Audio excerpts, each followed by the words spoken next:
Do you find yourself just too busy for meditation, too busy for your Qigong sets, too busy for your long interminable Tai Chi form that never seems to end, too busy for your 1 hour yoga class, and you're thinking, how do I fit this stuff in?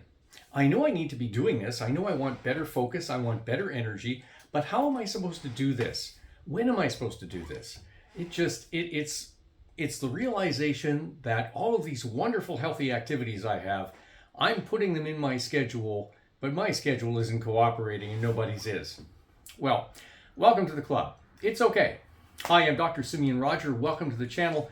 This is where we talk about everything to do with human resilience, including mindset, peak performance, mind-body integration, spiritual connection, all of it. Now, how does this actually work? How do you get around this problem of time? Well, when it comes to specifically things like Qigong and Tai Chi, which I'll speak about right now, there's a fundamental misunderstanding, and that misunderstanding is very typical of our culture. The misunderstanding is all I have to do is do this exercise set, which is going to take me, maybe it takes me 15 minutes, maybe 30 minutes, maybe it's my 1 hour yoga class, whatever it is. But the idea that we do this one discrete exercise or set of exercises at a time, much the same way we go to the gym, and then we're good. Everything's fine.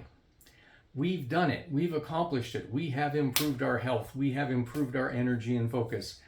And it's true that there is some benefit from all that, but there is a fundamental misunderstanding here. What is that misunderstanding? Well, basically it's this.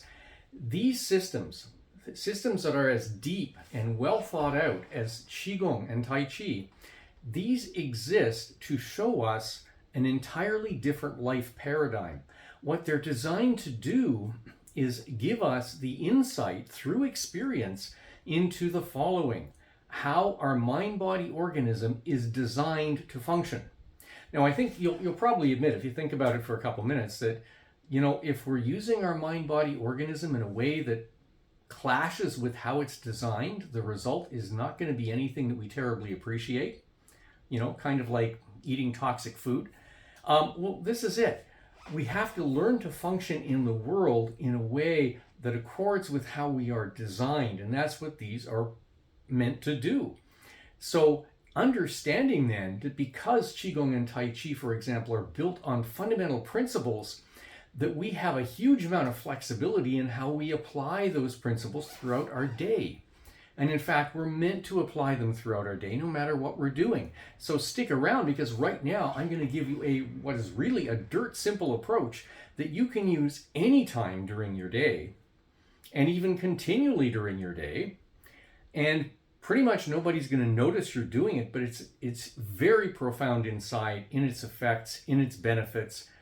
And here it is. Okay, so what are we going to do? Well, I often think of this exercise or this approach when I'm making smoothies in the morning. So every morning I make a smoothie for myself and my wife, and depending on the day, there are 12 to 15 ingredients that have to go into that blender, okay? And some of them are in the fridge, and some of them are in the freezer, and some are up in the cupboard, and have to get them all out. And I'm moving around and I'm doing all this stuff, and it takes me 5 to 10 minutes to put all this together. So when that's happening, I have a choice. I can do it in a kind of frenetic way, which is the way we usually do things in our culture. What do I mean by frenetic? Well, think of it this way. There are 3 things you are always doing when you're awake. Throughout your day, when you're awake, you're doing these 3 things all the time. First, you're breathing. You are always breathing, right? Or not stopping for long, that's for sure. The second thing is you're moving. Dominantly, most of the day you are moving. Even if you're sitting down, there's often a lot of movement, right? So you're breathing and you're moving, and you're doing a third thing, which is this: mental focus. You are focusing your conscious mind on something. And the conscious mind usefully can only focus on one thing at a time. That's the way it works. So given that you're always doing that, you're always breathing, you're always moving, you're always focusing on something, how do you leverage this? Well, it's very simple, actually. Consider these 3 dynamics that we really don't think about very much as, in our usual daily approach, our frenetic approach that our society encourages, these 3 elements, breath, movement, and mental attention, are scattered. They go off in different directions. And that's very, very much the way it is. For instance, if I'm making smoothies and I'm in the kitchen and I'm doing all this stuff and I'm doing it in a frenetic way, or the usual disconnected way that our culture teaches us, that means that, yeah, I'm physically doing one thing while I'm thinking about something totally different. And I'm not thinking about my breath at all, right? So the three things are disconnected. What if we brought them together? What do you suppose would happen? Interesting. And time for an experiment, wouldn't you say? So how are we going to do this? Well, all you need to do is, and I'd suggest starting with 5 minutes at a time, no more than that, maybe 10. When you're doing ordinary activities throughout your day, maybe it's at home, maybe it's at the office, it doesn't really matter, consider combining your breathing, your movement, and your mental attention. Well, what does that look like? Well, it might mean instead of, going to get something out of the fridge while I'm thinking of the laundry or thinking of something due at work or whatever, it might mean that first of all, I will combine my breathing with my movement. That's number one. So I will inhale or exhale, but I will breathe as I'm making a movement, and I will breathe, probably inhale. My instinct would be just inhale to open the fridge, to reach for the fridge, and then exhale to open it, inhale to grab the oat milk or whatever, exhale to close the fridge, maybe something like that. And you can experiment with this. There is no right and wrong way to work the inhaling and exhaling. That doesn't actually matter. What matters is that you're consciously breathing with your movement. So even if you're taking a drink of water or coffee, you can combine breathing with it. So combining breathing and movement, and combining breath and movement almost automatically brings mental attention into it, right? There's very little extra effort to attach mental attention to that. Now, what you're going to find is you spend a few minutes doing any activity where you're combining breathing, moving, and mental attention, is that several interesting things happen. Life seems to slow down. Not that it really slows down, not that you're wasting time or using up more time than you normally would, but it does seem to slow down subjectively because your mind isn't cluttered. You just feel better. You feel more relaxed. And the reason you feel more relaxed, honestly, is because, frankly, when you do this, your cortisol levels will drop, your respiration, your heart rate typically, and your blood pressure will all drop back to normal levels. So you're reintroducing homeostasis, if you will, to the organism. You're getting back to those optimal design functions.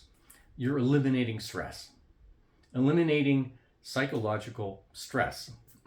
You're also gaining a whole lot of mental focus. And the next task you do after this, you're going to feel a whole lot better. You'll feel a lot mentally sharper and on point. And you'll find your energy is much better balanced throughout the day. You're not burning yourself out. So most of the energy loss we experience during the day, whatever doesn't come from eating too many carbs at lunch, comes from overthinking. Overthinking is a huge burden. And so what this does is cut down that unnecessary thinking and allows you to actually live in the moment. This is truly being in the present.